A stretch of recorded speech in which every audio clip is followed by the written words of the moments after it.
So I think that's a conscience issue. The last thing we want to do is sing heresy back to the Lord. The last thing we want to do is sing falsehood.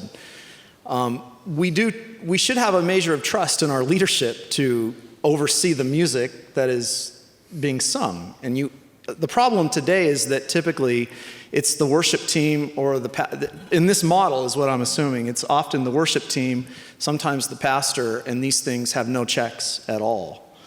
And I think that's incredibly harmful to the entire congregation. I know in our church order for the United Reformed Churches, we are to sing principally the Psalms, principally. Which is probably more than 40% of the time.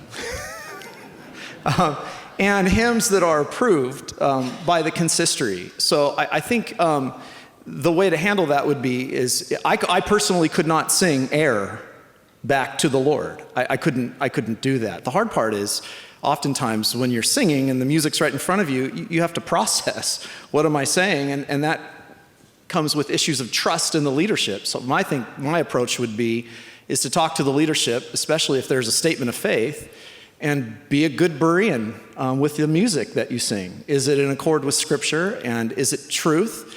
And express that kindly to your leadership and have them oversee that in a way that is helpful to the entire congregation. But I think that question kind of exposes what happens often in modern worship, that there's no oversight of what's being done. Yeah, I remember attending a theology conference, not a Ligonier conference, many years ago, and it was about the importance of theology and having your theology straight. And one of the songs we think had the refrain, "Father, you are God alone, and we know you through your Son." And I said, that's pure Arianism. That's a denial of the divinity of the Son. If the Father is God alone, then the Son can't be God. And as a matter of conscience, I couldn't sing that.